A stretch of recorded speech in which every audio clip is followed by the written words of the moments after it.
But the people who are being called insurrectionists or the attempted coup against the most powerful militarized nation in the world did not kill a single person on January 6th. That was why the anti-Trump media had to invent that has a no lie. Stop with the weird partisan Police officer. Oh my God. It shows what a it's joke such a this partisan. You're entire such a riot partisan was. hack. Just engage with the facts. Both of us agree that you don't need people to die for it to be an insurrection, right? So why do you keep bringing that up? I'm a partisan. You're the one who goes around devoting yourself and urging people to vote for one of the two political parties. I have never done that in my entire life. But yeah, I figure, we can just kind of watch this. They're debating whether or not January 6th was a coup or an insurrection. So yeah, this one's pretty interesting. Do you have anything you want to add before we get started, Zach? No, we can rock and roll. Okay, yeah, let's take a look. In other congressional proceedings, things like voting on wars or confirming Supreme Court justices are pretty serious too, in terms of the things Congress is supposed to do under Article 1. But the reason we don't consider those protests, even though they might have delayed the proceedings some, to be historic or serious or an insurrection, is because they never posed a threat to the stability of the United States government. In order to have an actual insurrection of the kind that you want to claim this is, you would need enormous numbers of very well-trained people who are heavily armed with serious plans to go into the Capitol and overthrow the power of the United States government. This is the kind of drama queen behavior that has dominated the Trump years, where every kind of event is catastrophized to its highest extent. So you would say that any past. And by the way, I would actually kind of agree with Glenn if Donald Trump himself had not been trying to foment a coup behind the scenes as well. Like, if Trump had respected the peaceful transition of power, if he had admitted immediately that he lost the election to Joe Biden and ordered his, supporters to behave accordingly, and then still his supporters did a riot and they still broke into the Capitol and all that stuff, then I would agree with Glenn. I would be like, yeah, it was dangerous. It was bad, but it wasn't quite a coup. Let's be honest. I mean, it was just a bunch of Trump supporters rioting and venting and being pissed off that their guy won. The fact that Trump behind the scenes was doing the fake elector scheme, was, trying to convince Mike Pence to subvert democracy and basically ordering all of his supporters to the Capitol on behalf of his lie. That to me is what cements January 6th and the entire, end of the Trump administration is 100% an attempted insurrection. I don't even really see how that's arguable.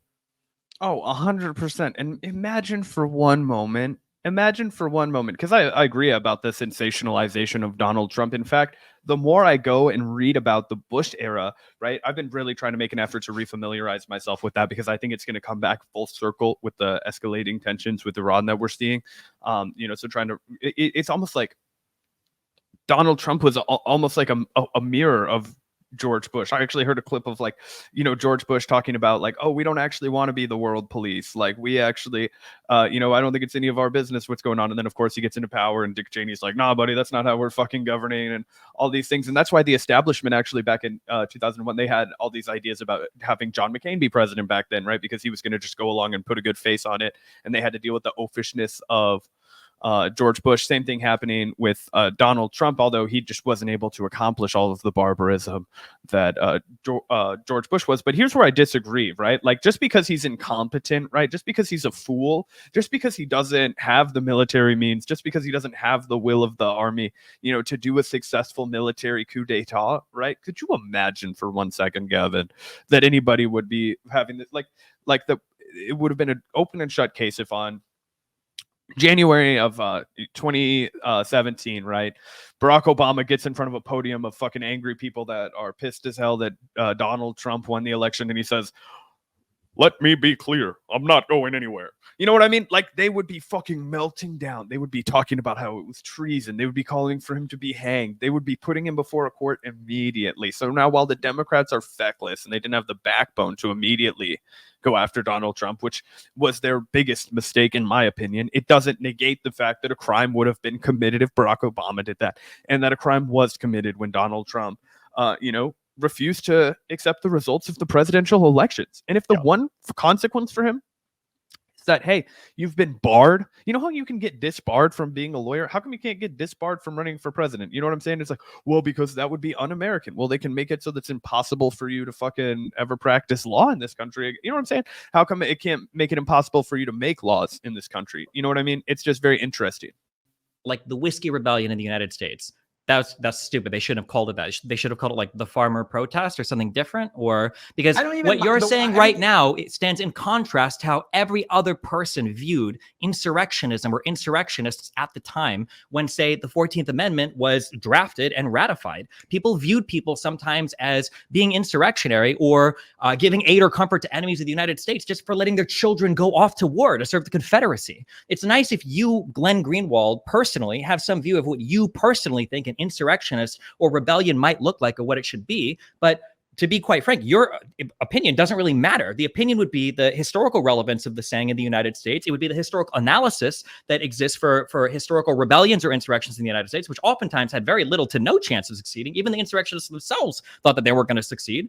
And we would use that analysis that exists at the time when, say, the 14th Amendment was ratified, and then we would use that going forward to figure out what do we think an insurrection and a rebellion is. And again, you can try to minimize and you can try to call it ideological and whatever you want. None of those congressional protests that you mentioned in the past rose to a level where tens of thousands of protesters were violently breaking into Congress and delaying the certification of the presidential vote. You just got done saying that the maximum number of people who entered the Capitol was 2,000, and now you're calling it tens of thousands of people because you know so well. In fact, you conceded in the very first question I asked you that, of course, there has to be a quantitative component in terms of the gravity of the threat in order to seriously call it an insurrection or a coup, which is why I began by asking you whether or not if two people armed with knives went to the Congress and demanded that Donald Trump be removed after he was declared the winner and threatened to use violence with their knives, whether that would in the history books or by our major newspapers be referred to as the United States fighting off a coup or an insurrection.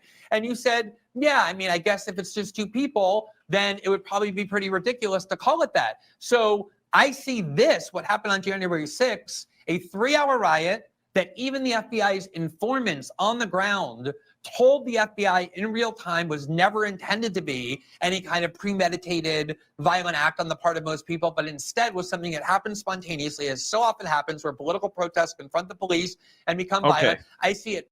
Yeah, we're both about to break in at the same time. You go ahead. Spontaneous is a bit of a stretch, Glenn. I don't know if you could call that spontaneous. Okay, and here's the thing: I would wager that, and let me know what you think, Gavin, about this. Let's split it down the middle. I think even if it's just two dinguses, right? Let's just say Jay and Silent Bob decide to get up to no good, and they're gonna overthrow the United States government because they've got a plan, right? Snoochie boochies. Here we go. We unravel one. Oh my gosh, we're gonna overtake it.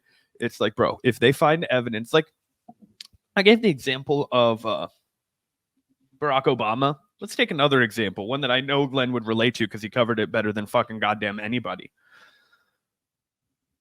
Take, November of 2001 or January, February of 2002, right? Your name is Anwar Muhammad, right? Or fucking, I don't know. That's probably like, I'm just saying, like, you're an Arabic guy, right? I was trying to create a narrative and then I realized I wasn't going to do myself any favors going like that fucking storytelling mode on it. It was actually just going to be cringy. Imagine that you're a fucking brown dude with an Arabic name. Okay, how about that? Just cut to the chase. And they find you and your other buddy, right, with plans to overthrow the government. And then you storm the Capitol and you break shit. And in that process, a cop dies. You're never getting out of jail. You're never getting out of jail. And whoever instructed you is going to get RICO'd or Patriot Acted or whatever the fuck they find to throw you in jail forever. So let's just be clear about that. Those would be the so to say that because it wasn't possibly going to be successful, I mean, that's just not a barometer that exists in the United States. There were plenty of people that got fucking arrested for terrorist acts that never, or spied on, or fucking, if they were overseas, extrajudicially fucking killed, right? For events that were never going to happen, right? But that didn't matter. That was irrelevant. It was the intent, right? And I think that if you're dealing with overthrowing the government, you're kind of towing that same line. Now, I would have been fucking infinitely less draconian than the United States government, but I'm just saying, if we're looking at, if this is a debate about our laws as they stand, right, and not as we imagine they ought to be. And I think that the president, a guy who's going to proceed over the law, should at least be held to account the way the law is currently written and interpreted, excuse me. I'm a fucking idiot, but here we go. I'm trying to make a point. Then yeah, it doesn't matter. You know what I mean? Then even with two people who are hapless and poorly planned, that would still qualify as an attempt at an insurrection. Of course, nobody is arguing it was a successful coup d'etat. Nobody is arguing it was a successful insurrection, but you don't have to be successful in a crime for you to be held accountable for that crime. It is often, during your trial presented as if that crime had happened, because it's like, hey, you clearly gave it your best shot, pal. Like, what the fuck? We can't have people running around trying to do insurrections, trying to do treason. That's not how you run an effective government. That we have the name. It's right in the name, United States of America. We can't be a disjointed States of America. Do you know how much shit we'd have to reprint? Like, come on, guys.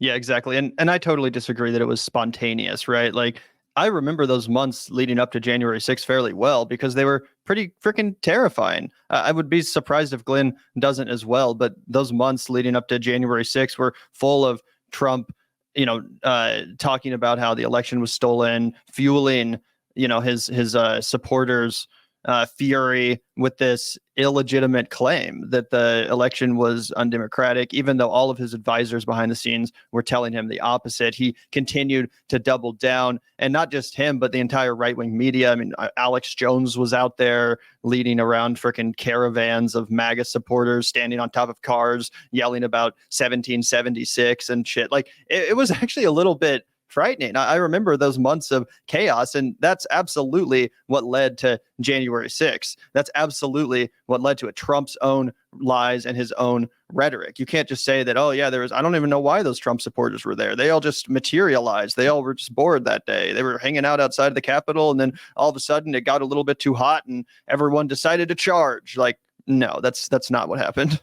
Much more akin to the kind of ridiculous example that I began by asking you, where you conceded that wouldn't be called an insurrection, than I do some kind of civil war type situation, or even a meaningful armed rebellion of the kind that happened in Russia last year, where even that was crushed in 12 hours. Are you familiar with Loki's wager? Explain it to me. So I think Loki makes a wager with two dwarves or whatever, and eventually they say that they can cut his head off. It comes to the point to where he loses the wager. They go to collect their bet, and when they're trying to figure out how to cut his head off, they're arguing over what part of the neck is when the head starts, and then the rest of the neck begins, basically. And the argument he eventually makes is, well, you can't take even a centimeter, an inch of my neck, therefore you're not allowed to cut my head off. You're trying to argue right now that because I might not consider 2 people an insurrection, that I can't possibly consider 2,000 people an insurrection. That's the same as you saying, since I can't tell precisely where your head ends and your neck begins, I might say that your toe is part of your head. This argument is nonsense. And the only way that you can make the argument is to continue to try to make comparisons to other more extreme coups or more intense insurrectionist attempts, which I agree. There can be more extreme insurrectionist attempts. There can be more extreme coups. But the reality is, even if you want to wind it all the way back down, say, like, okay, we'll ignore the tens of thousands of protesters outside. We can just go with 2,000 people. Glenn, how are you seriously going to argue that 2,000 people inside the Capitol with the goal of delaying the certification of the vote, which they accomplished, doesn't represent an insurrection?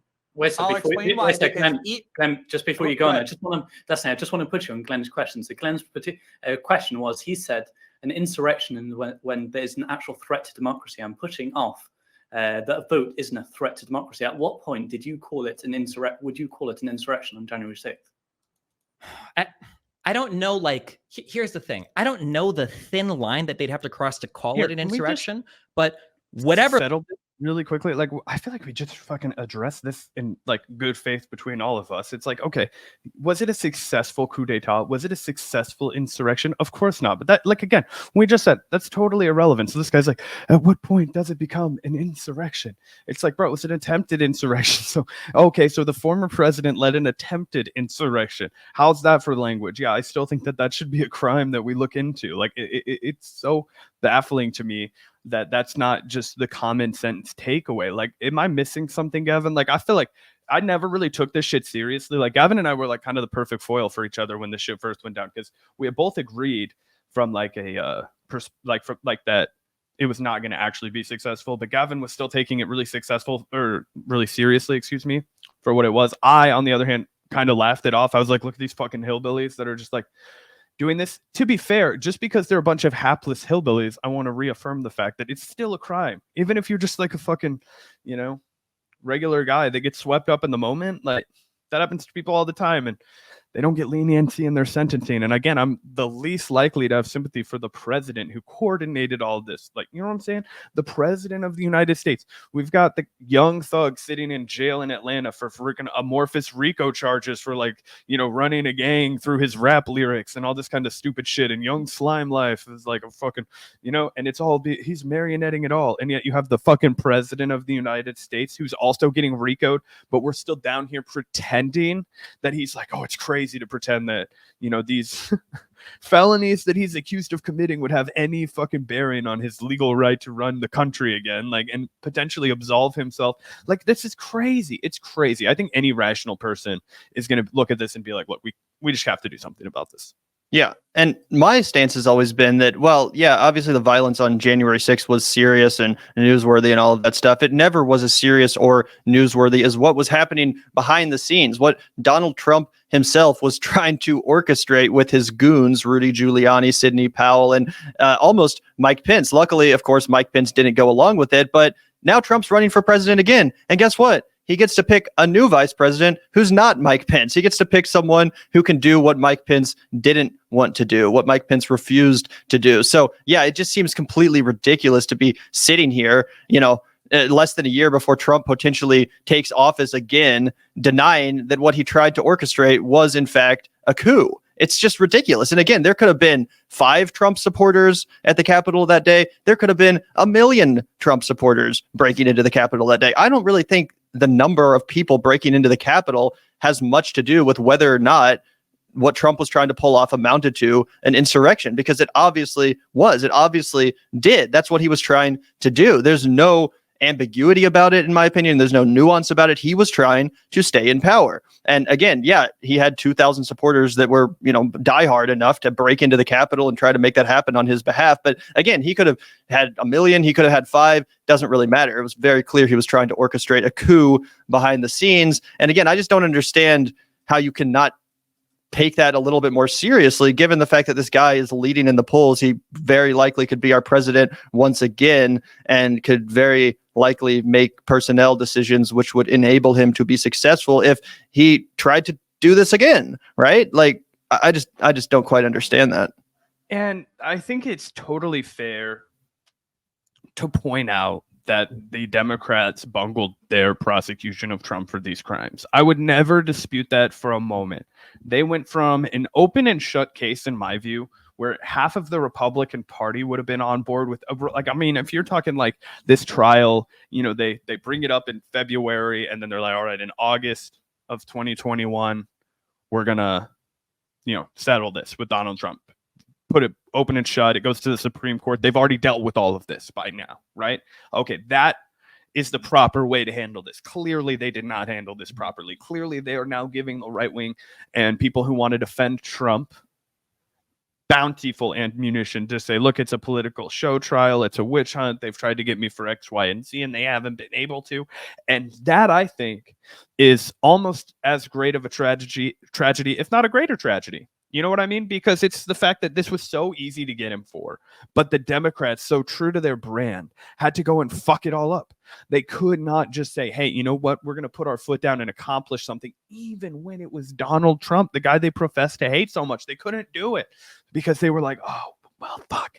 If we do that, it starts to create. Do you know what they were worried about? Do you know why they waited until the last fucking minute? Everybody watching, I know Gavin already knows. Do you know why they waited until the last minute to do this? Even though, of course, it was going to fuck it all up. They were really hoping that they were going to be able to have the Republican Party move on from Donald Trump without establishing a precedent that we would ever prosecute and investigate a former U.S. president, Donald J. Trump included. Okay, they were so fucking worried about the can of worms that they were going to fucking open by not allowing each other to just openly and brazenly do crimes without prosecution. Like, look at our, like, it's not even close, guys. Look at our last 4 presidents. Let's look at the presidents of my lifetime. Technically, Bill Clinton was president for like 10 minutes while I was alive, but we're going to leave Slick Willie out of this one just for the sake of my argument. You've got Joe Biden. I think the criminality argument is clear as day. You guys have been on TikTok. I'm going to go ahead and put a pin in that. We all know what Joe Biden's responsible for. Donald Trump, extrajudicial killings. We could talk about how he fucked up his foreign policy in a myriad of ways. Emoluments clause shit. Emoluments clause. I mean, there were so many corruption cases. All the money he took from Saudi Arabia, the fact that he, covered up. There was all kinds of shit, right? And then you go back to the two guys before them, and then it's just unrelenting, bloodthirsty criminal activity from Barack Obama and George Bush on both sides of the political aisle. Like, no amount of blood and terror was enough for either of them. They just kept going and going and going and going. And to the horror of the conscious and empathetic world, gave Barack Obama a Nobel Peace Prize, which is the biggest joke of the 21st century. Right. I can't believe that to this day. Yeah, it's mind-boggling. So anyway, they want to make sure that none of that shit ever gets investigated. Oh, what happened in Syria under Obama, or what happened in Libya under Obama, or what happened in Somalia under Obama, or what happened AC, where game I'm playing. God knows what happened in Iraq under fucking Bush, or Afghanistan under Bush. You know what I'm saying? You guys get what I'm talking. You pick up what I'm putting down. The black sites, Abu Ghraib. Okay, they don't want to be investigated for any of that shit. Why? It's bipartisan. Because as soon as they start investigating what happened under the Bush administration, well, shit, there were a bunch of Republicans or Democrats, that were also signing off, or the good Republicans that were back there that were also signing off on this. Like, let's not forget, fucking Kerry ran for president supporting the Iraq war. He danced around the idea of opposing it, and then he was like, nope, I'm a veteran, I have to fucking support every fucking bloodlust endless fucking expedition of American fucking zealotry.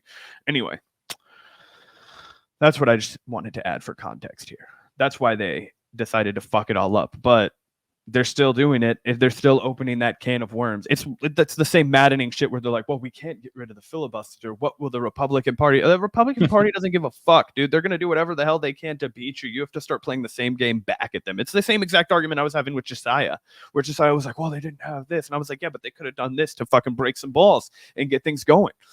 Anyway, I'm on a tangent here.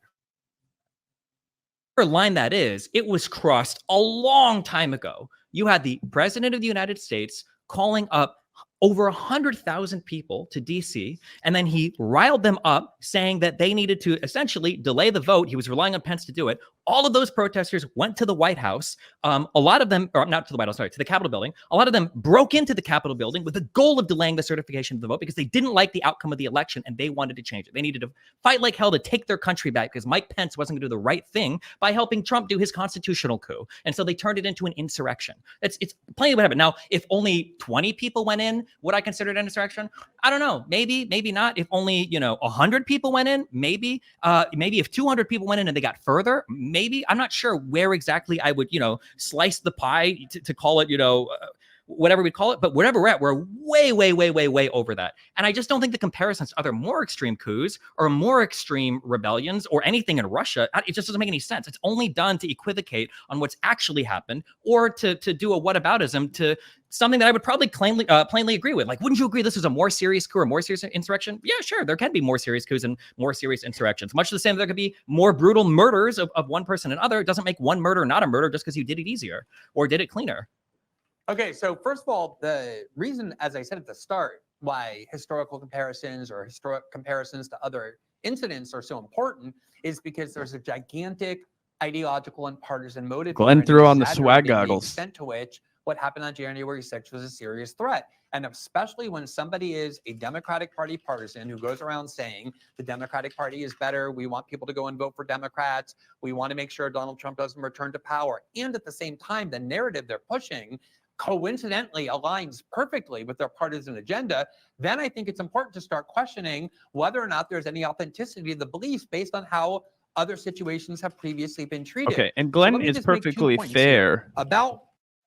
All right, I'll let him make his 2 points because it's fair to bring that up that this clearly does align with their political agenda, right? But if my political opponent gets busted for committing a bunch of crimes, like that is always going to benefit me, right? Like, I'm sorry, like the opponent did a bunch of crimes. Like, wow, I was running for governor and the other guy, he got busted stealing cars. Or I was running against fucking Menendez in New Jersey, and it was like, hey, man, this all came out and it fucking tanked his reelection chances. That was great for me. Was that like the Republican Party fucking sabotaging, Menendez for getting caught taking those bars from Egypt or whatever the fuck he got caught, Bob Menendez, the fucking senator, right? Anyway. What Donald Trump did. You're actually allowed to summon people to Washington to protest. It's one of the most important rights that the Constitution guarantees. The president is completely free to call his supporters to Washington and to tell them and argue for them that some injustice has been committed and that they ought to protest in response to it. There was one time and only one time when Donald Trump. And again, I feel like if there had been any actual evidence whatsoever to support Trump's claim that the election was rigged or that, democracy had been subverted, then again, I guess I would agree with Glenn. Like if Trump could at any point have produced any shred of evidence to support his claim, then at least, yeah, it would be like, well, these people really do think that democracy is being subverted. Of course, they're just here to protest, as we all would if our preferred presidential candidate got screwed over. Bernie Sanders comes to mind. Zach and I obviously were ready to protest on his behalf if they tried to steal it from him at the 2020 convention.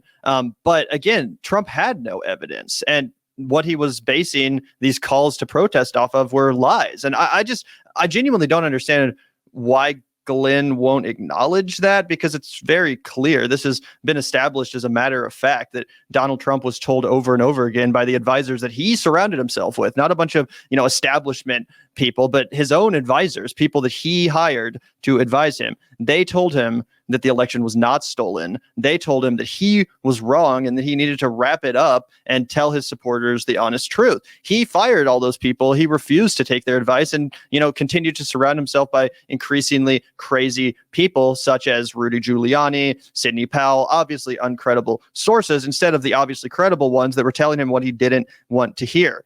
So again, if there was any legitimacy to the claims that Trump was putting out there, then maybe. But there wasn't, and it's been well established that, guess what, Trump lied. And that's not hard to believe, because Trump lies about everything. We could pull receipts of him lying about literally everything from his own health to, everything in between, right? From the very beginning of his involvement in politics. So to take him at his word here and be like, oh yeah, he was really just trying to rally his supporters to protest on his behalf. Like, no, he lied and then tried to get a bunch of protesters to, subvert democracy. That's just what happened.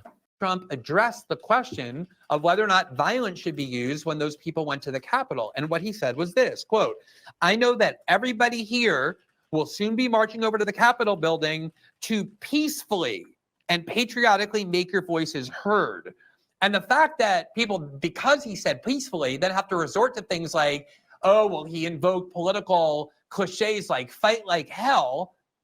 Politicians use fight like hell in almost every speech. Joe Biden, you can read this in the New York Times on December 2nd, said, quote, "I want to make sure we're going to be fighting like hell." You can find pretty much every politician saying that. So that's one thing, is that to the extent you want to say that Donald Trump was somehow involved in this quote unquote insurrection, the only thing he did was give a constitutionally protected speech. And that is the reason why Jack Smith has not charged him with inciting or participating in an insurrection. It's not my opinion. Obviously, Jack Smith shares the opinion that he could never obtain a conviction. The second thing is, on the numbers, 2,000 people, let's use the maximum number, went into the Capitol.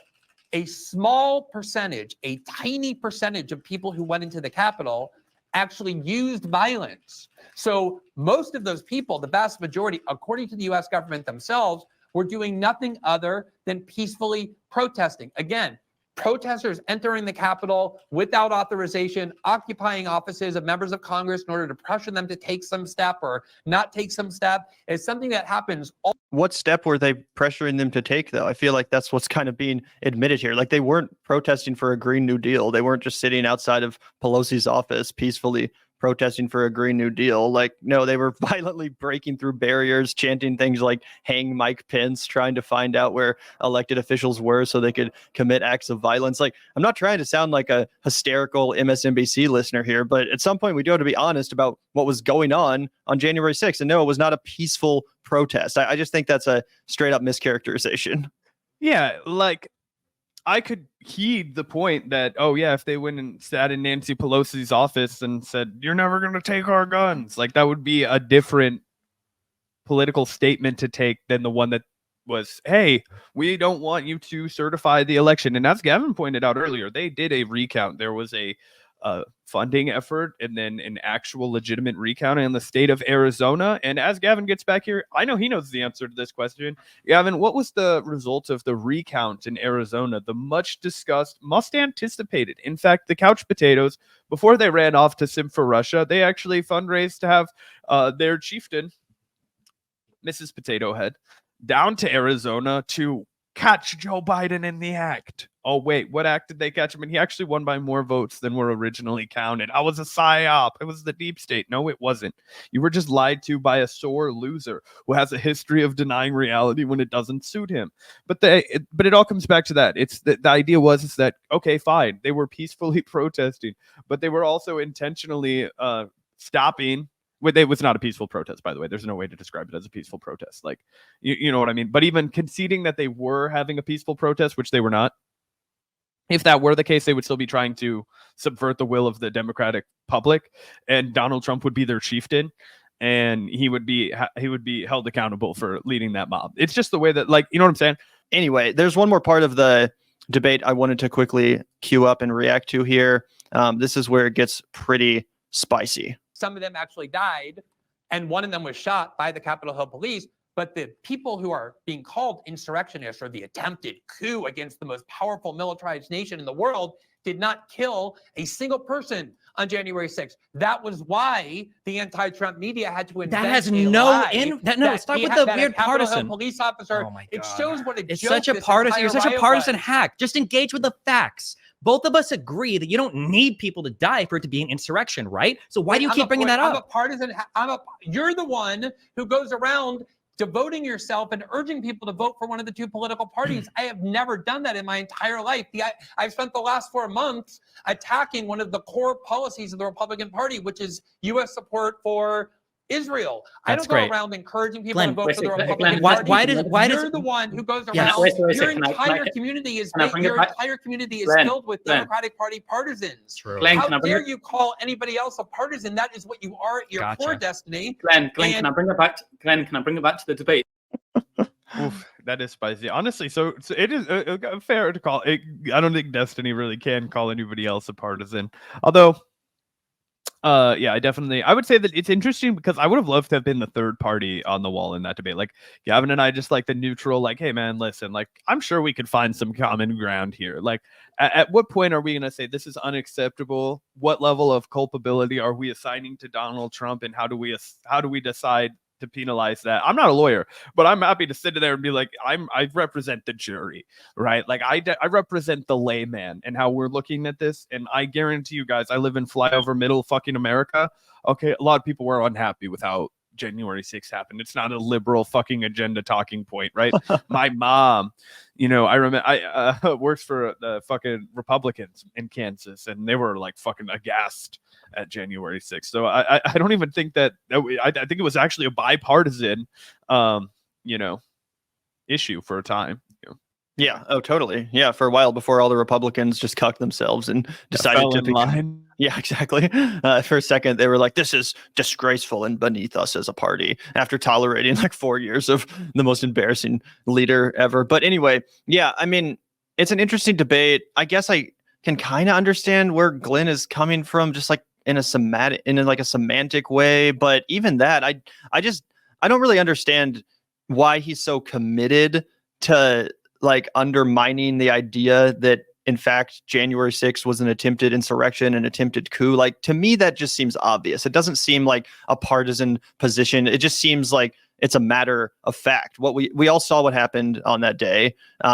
Obviously, everyone's going to have their own partisan spin on it. The Republicans are going to try to make it seem less crazy than it actually was. The Democrats are going to try to make it seem more crazy than it was. But what is obvious to me, and what I think would be obvious to a guy like Glenn Greenwald, is that one, Trump did not win the 2020 election. He lost to Joe Biden. I think Glenn would agree with me on that. I would hope that Glenn would agree with me there, that the election was not rigged and that Joe Biden was the rightful victor of it. Number two, that Trump knew he was lying. That's the other thing. Again, if Trump genuinely had evidence, or even if he thought he had real evidence to suggest that the election was stolen, I guess maybe you could justify calling your supporters to come protest and all that stuff. But I think that Glenn knows Trump was lying when he incited this sort of like revolutionary behavior from his supporters and from the right-wing media. I'll remind you guys, Alex Jones was parading around talking about 1776 for 2 months before this all went down. It was a culmination of a lot of rhetoric and a lot of conspiracy theories. So I would be interested if Glenn agrees with me that, yeah, obviously Trump was lying in those instances. And then number three, is he not afraid that Trump is going to do something similar if he gets back into the Oval Office? Because I am. And again, I hate to sound like a freaking Rachel Maddow listener, but we all lived through that. We all saw what happened. It's undeniable that Trump tried to subvert American democracy and stay in power after losing an election. Now, if he gets back into the presidency, he's going to know how to pull it off in a more sophisticated way. He's going to know what not to do. He's going to know which vice president to pick so that, we don't have a Mike Pence on our hands again. I'm scared of that. It's something that I think about. It's one of the reasons why I genuinely hope that Donald Trump does not become president again. And I would just be surprised if Glenn doesn't at least relate to that fear in some way, like just as someone who values democracy and a peaceful transfer of power, what little democracy we have left in this country. Like, yeah, I would like to hold on to that. I would hope that our next president, whoever he or she is, respects the transition of power. And it seems like Trump is someone that doesn't. And that just, again, seems to be on its face value something worth acknowledging that isn't being acknowledged here. So that confuses me.